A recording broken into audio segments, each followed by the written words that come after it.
Je salue tous les serviteurs de Dieu qui sont ici, au nom de Jésus-Christ. Et je salue toute l'église au nom du Seigneur Jésus-Christ. Je sais qu'il fait chaud. Et je crois aussi que le Saint-Esprit sait qu'il fait chaud. Alors, nous nous abandonnons à notre sommet pour qu'il puisse nous conduire. Afin que tout marche correctement. Et que chacun soit en mesure d'écouter quelque chose. Nous allons nous lever. Et nous allons prier le Seigneur. Avant de lire la parole de Dieu. Prions le Seigneur. Père bien-aimé, nous te sommes reconnaissants ce matin.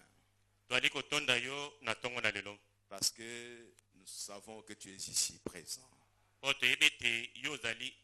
C'est toi qui nous as dit cela de ta parole. Et dès que vous vous réunissez à mon nom, je suis au milieu de vous. Seigneur, tu connais le cœur de chacun tel que nous sommes ici. Tu connais le besoin de cette église, ô Dieu Tout-Puissant.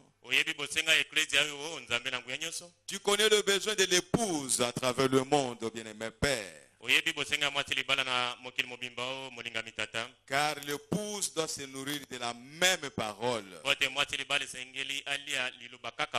Il n'y a pas un message particulier pour l'épouse d'ici. Un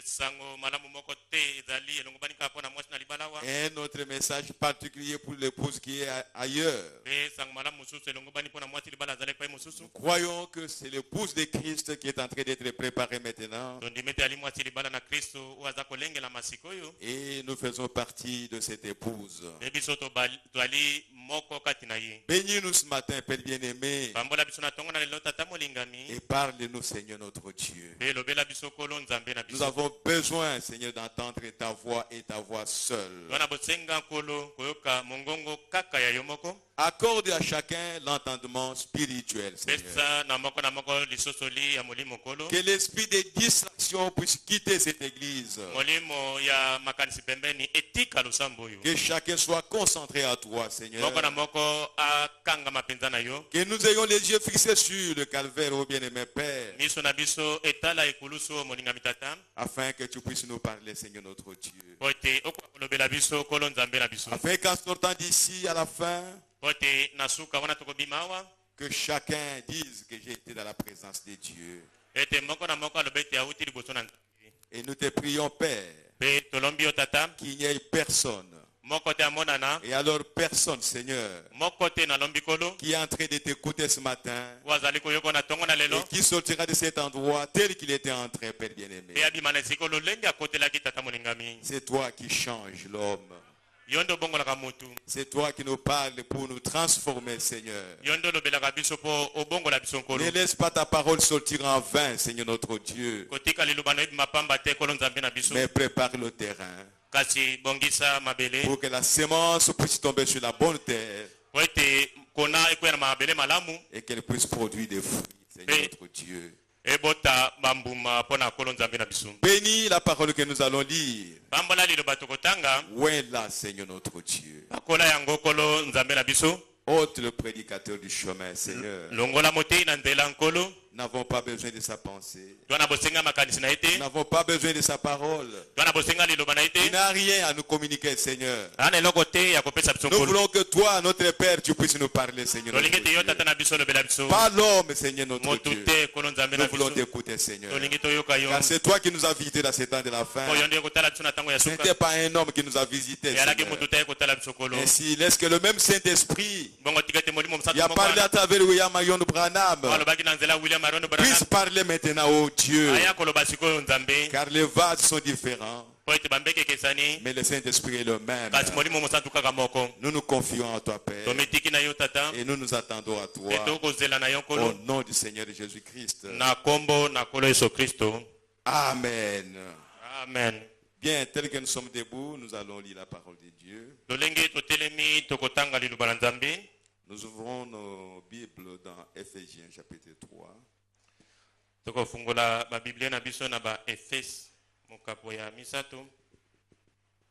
Éphésiens chapitre 3, nous lisons à partir du verset 14 jusqu'au verset 19. Nous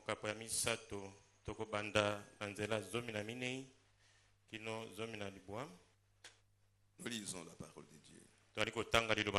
À cause de cela, je fléchis les genoux devant le Père, duquel tire son nom toute famille dans les cieux et sur la terre, afin qu'il vous donne, selon la richesse de sa gloire, d'être puissamment fortifié par son esprit dans l'homme intérieur, en sorte que Christ habite dans vos cœurs par la foi, afin qu'étant enraciné et fondé dans l'amour, vous puissiez comprendre avec tous les saints quelle est la largeur, la longueur, la profondeur et la hauteur, et connaître l'amour de Christ qui surpasse toute connaissance, à sorte que vous soyez remplis jusqu'à toute la plénitude de Dieu.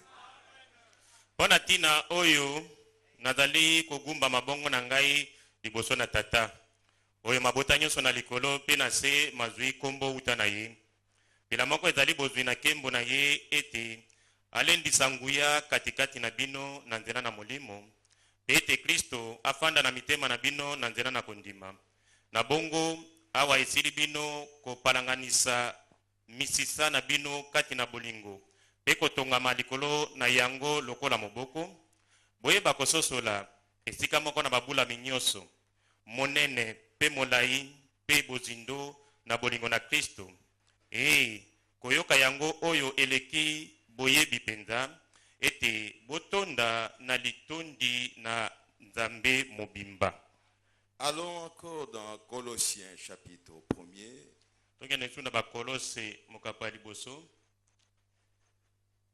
Colossiens chapitre 1er, nous lisons à partir du verset 24 jusqu'au verset 27.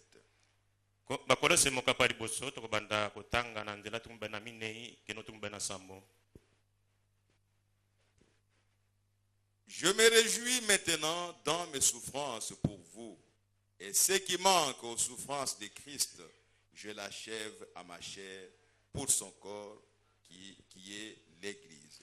Sasa ipi nazali kosepela pona bolonji bozwengai na tina na bino.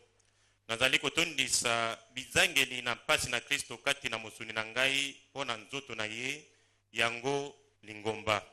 C'est d'elle que j'ai été fait ministre selon la charge que Dieu m'a donnée auprès de vous, afin que j'annonçasse pleinement la parole de Dieu, le mystère caché de tout temps et dans tous les âges, mais révélé maintenant à ses saints, à qui Dieu a voulu faire connaître quelle est la glorieuse richesse de ces mystères parmi les païens, savoir Christ en vous, l'espérance de la gloire. nasili kokoma mosaleli na eklezia nzambe apesi ngai lotomo na koyebisa bino polele liloba na nzambe. Liloba yango ezali likambo libombamaki kalakala na miso na mabota nyonso nde sasa epi limonani epai na babulami na ye. Nzambe alingaki koyebisa bango motindo na misolo na kembo na libombami oyo kati na bapagano. Libombami yango ezali ete Kristo kati na bino elikia na kembo. Que le Seigneur bénisse sa parole au nom du Seigneur Jésus-Christ. Vous pouvez vous asseoir là où vous êtes. Et que ceux qui sont debout restent debout si vous n'avez pas l'occasion de vous asseoir.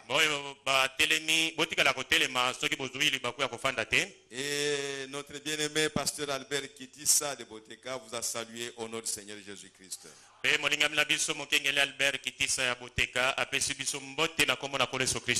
Et si le Seigneur le permet, le mercredi, je ne serai pas avec vous ici.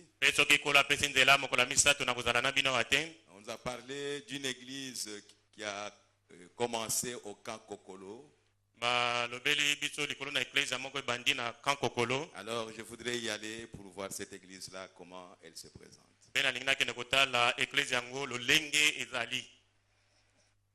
Bien. Nous voulons maintenant parler des affaires de notre Père. Je voudrais vous donner un petit conseil avant de commencer. Que chacun de vous se dise: ce que Dieu a préparé pour moi, je veux le recevoir dans 5 minutes pendant que le pasteur est en train de parler.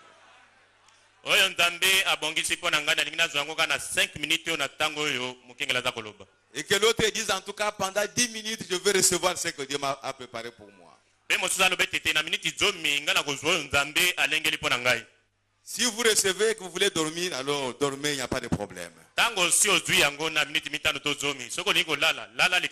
Mais tant que vous n'avez pas encore reçu, restez éveillé, continuez jusqu'à la fin.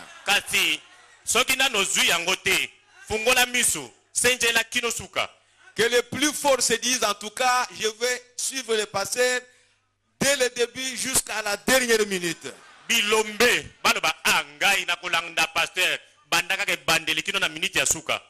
Ce matin, nous allons parler d'un petit sujet qui est petit mais qui est grand et qui est profond.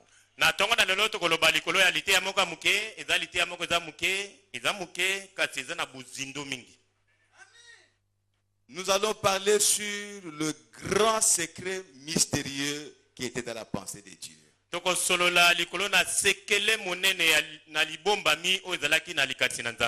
Le secret qui a toujours été en Dieu depuis qu'il est Dieu. Et c'est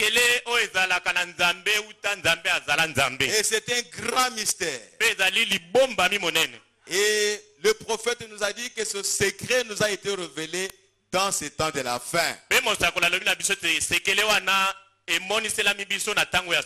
Parce que s'il ne peut pas nous révéler ça maintenant, il ne nous le révélera plus. Parce que c'est par un prophète qui nous révélera ces secrets.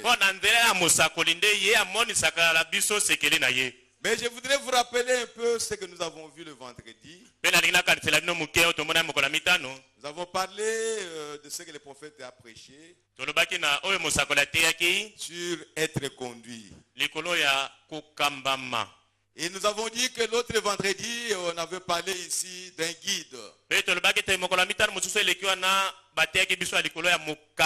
Dieu lui-même, il est Dieu parce qu'il conduit.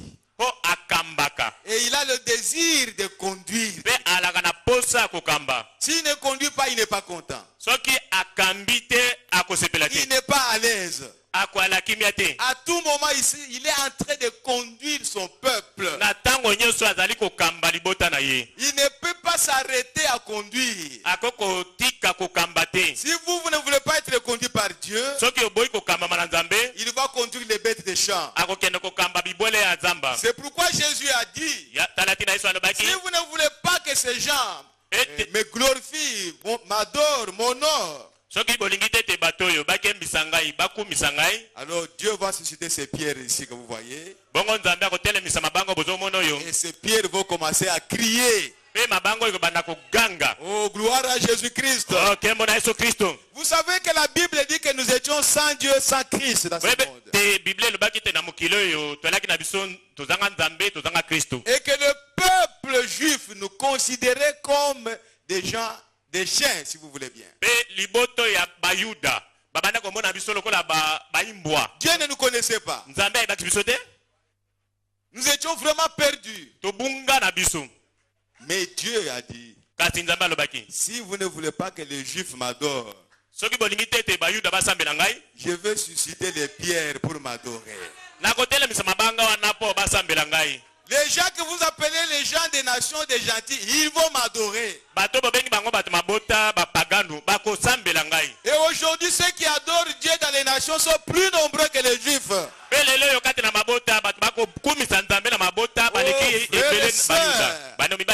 la Bible dit que nous sommes des pierres vivantes. Alléluia. Alléluia. Pour construire un tabernacle vivant. Et nous sommes en train d'adorer le Seigneur. Dieu a besoin des gens qui veulent être conduits. Si vous voulez être conduit, Dieu vous conduira. Mais nous avons vu que chaque jour, à chaque instant, l'homme doit être conduit. Ou bien tu te conduis par toi-même, ou bien tu es conduit par le diable, ou bien tu es conduit par Dieu. Mais parce que tu es un enfant de Dieu, tu as besoin d'être conduit par Dieu. Et accepte d'être conduit par Dieu. Et nous avons vu que ne sont conduits que ceux qui sont prédestinés à être conduits. Alléluia. Alléluia. Si Dieu ne t'a pas prédestiné à être conduit, tu ne seras plus jamais conduit. Du moins, Dieu ne te conduira pas. Dieu ne conduit que ceux qui ont été prédestinés à être conduits. La révélation spirituelle ne peut être donnée qu'aux enfants de Dieu.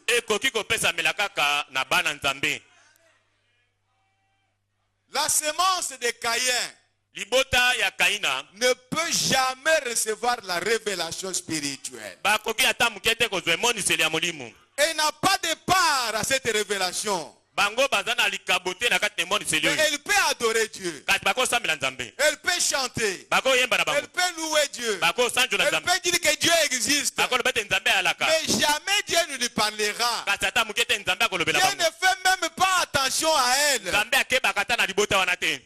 Parce que pour Dieu, c'est comme s'il n'existait pas. C'est pourquoi il est dit qu'Abraham, notre père, considérait tout ce qui est contraire à la parole de Dieu comme n'existant pas. Et vous, comment vous considérez les choses qui sont contraires à la parole de Dieu? Vous, comment vous considérez les choses qui sont contraires à la parole? Que cela existe? Non. Les choses qui sont contraires à la parole. Même une femme mal habillée, c'est contraire à la parole. Elle n'existe pas. Ni la regarde même pas. Elle n'existe pas. C'est contraire à la parole de Dieu. Frère, si nous suivions la parole, si nous voyons les choses selon la vision de Dieu, il n'y aurait même pas de problème au milieu de nous. Quelqu'un qui commence à sortir de la parole, il disparaît. Il n'existe pas. À moins que Dieu lui fasse grâce et qu'il t'envoie pour aller le chercher dans les ténèbres. Mais alors va le chercher dans les ténèbres. Mais s'il n'est pas dans la lumière, je ne le vois pas. Je ne le vois pas. Et je ne parlerai pas des choses qui sont dans les ténèbres. Je ne parle que des choses qui sont dans la lumière. Alléluia. Alléluia. Parce que moi-même je suis la lumière. Qu'est-ce que j'ai à faire avec les ténèbres? Qu'est-ce que vous avez à faire avec les ténèbres? Vous êtes les enfants de la lumière. Parlez des choses qui sont dans la lumière. Alléluia. Alléluia. Gloire à Jésus-Christ. Laissez les ténèbres loin de vous. Vous êtes dans la lumière. Demeurez dans la lumière. Si vous voyez les ténèbres qui commencent à entrer dans la lumière, alors allumez votre lumière. Oh frères et sœurs, au cours de la semaine, il y a ces chœurs ou ces cantiques qui me revenaient.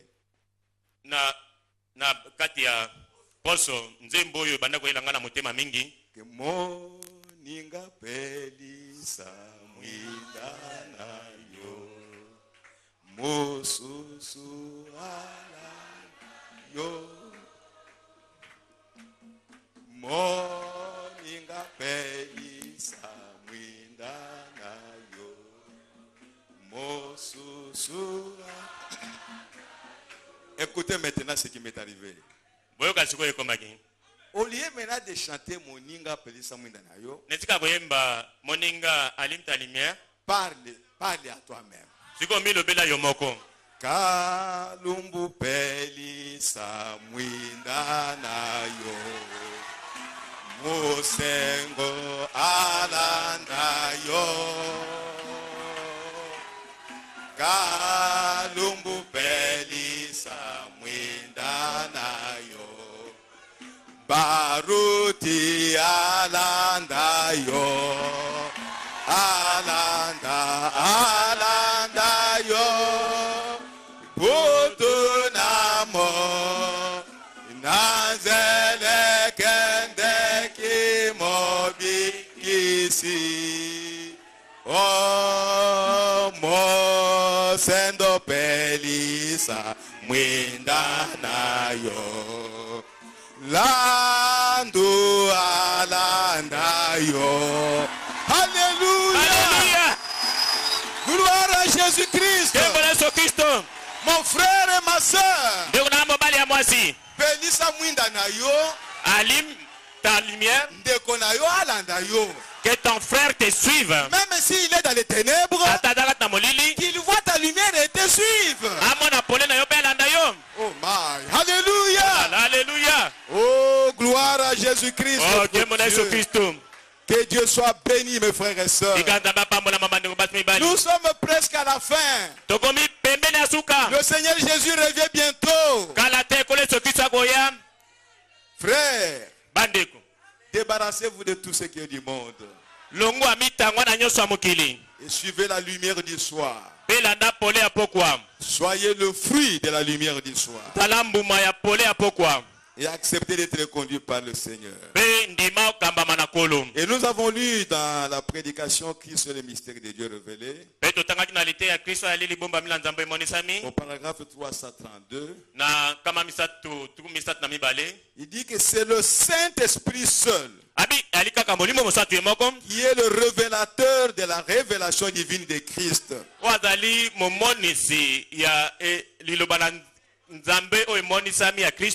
Et il a été dans tous les âges. Souvenez-vous, tous les âges. Donc dans tous les âges, c'est Dieu qui a toujours conduit son peuple. Il pouvait produire des hommes, mais c'est toujours lui qui conduisait. Bien que Moïse était le conducteur du peuple d'Israël, mais en fait ce n'était pas Moïse qui conduisait. Moïse lui-même ne connaissait pas le chemin. Il n'a jamais été à Canaan. Il était né en Égypte. Il ne connaissait pas le désert.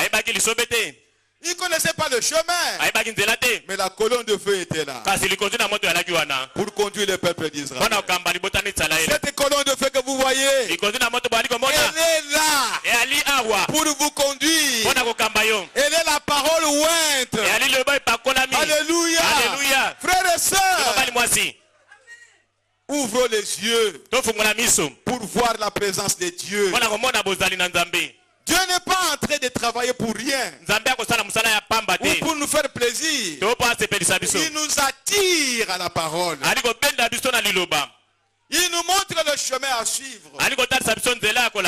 Amen. Amen. Ainsi nous devons accepter d'être conduits par le Saint-Esprit. Et au paragraphe 335 il dit, c'est le seul moyen par lequel vous le reconnaîtrez aujourd'hui. Le seul moyen par lequel vous recevrez la triple révélation de Dieu. C'est par le Saint-Esprit. Et le seul moyen pour que cela soit possible, c'est que vous êtes prédestinés à le voir. Si ce n'est pas le cas, vous ne le verrez jamais. Si vous n'êtes pas prédestiné à le voir, vous ne le verrez jamais. Ça, c'est Dieu qui vous parle. Ce n'est pas moi. Ce n'est pas William Branham. C'est Dieu lui-même qui connaît le chemin du ciel. Et il vous dit ce matin, s'il ne vous a pas prédestiné à le voir aujourd'hui, vous ne le verrez pas. Faites tous les efforts que vous voulez. Allez à Mangengenge. Priez toute la nuit. Si vous n'avez pas été prédestiné, vous ne le verrez jamais. Alléluia. Alléluia. Mais si vous êtes prédestiné à le voir, restez seulement dans votre chambre. Dieu vous trouvera là-bas. Il viendra là vous rencontrer. Et si vous voulez aller prier dans la forêt, allez-y, il n'y a pas de problème. Mais la chose capitale, que vous receviez la révélation que Dieu vous a prédestiné à le voir dans cet âge.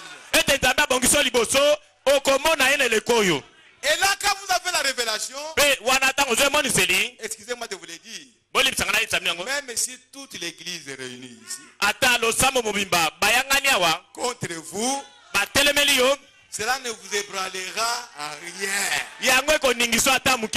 Vous serez toujours content. Vous serez toujours à l'aise. Vous serez toujours joyeux. Pendant que toute l'église est contre vous. Alléluia. Ah, quel homme, l'homme le plus heureux. Tout Israël, tous les pharisiens contre lui. Tous les sacrificateurs. Mais lui, il était heureux. Il était dans la joie. Oh, frères et sœurs. Les grands secrets qui étaient dans la pensée de Dieu. Frère Branham me dit que Dieu a déjà placé cela dans le cœur des croyants.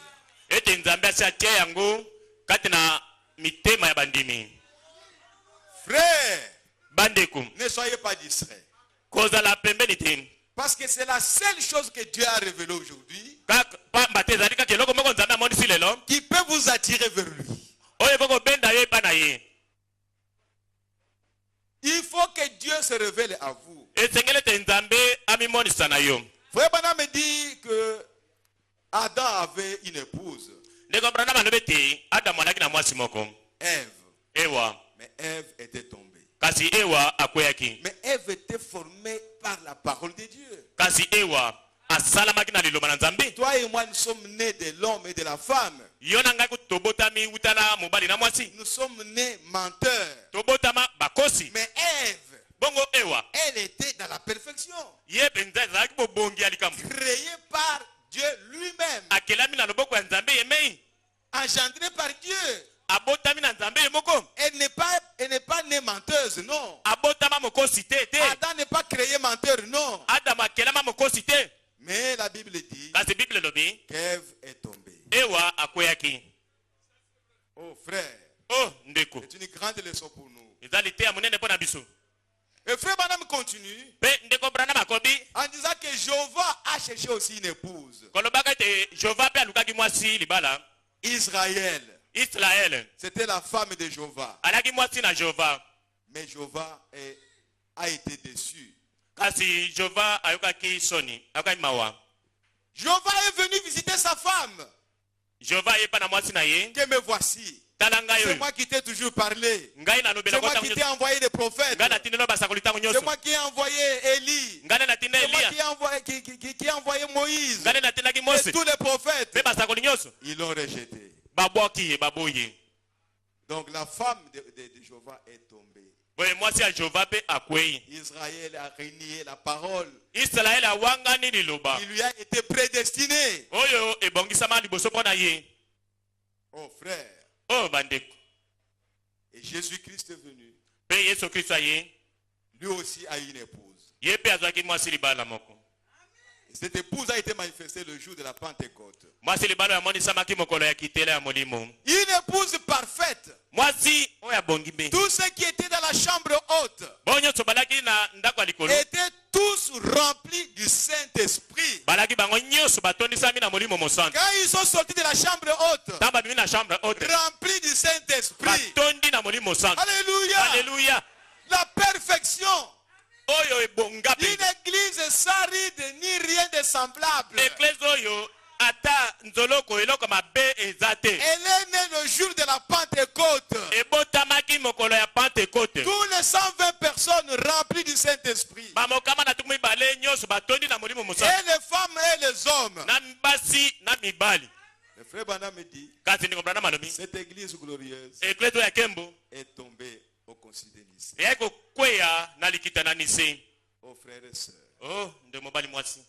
Satan ne pouvait pas influencer ces gens-là. Jamais. Ceux qui ont reçu le Saint-Esprit. Non. Le seul moyen qu'il a trouvé, c'est d'introduire ses propres pions. C'est d'introduire ces gens dans la parole de Dieu. C'est d'introduire ces gens dans l'église. Alors par ces gens, à travers ces gens,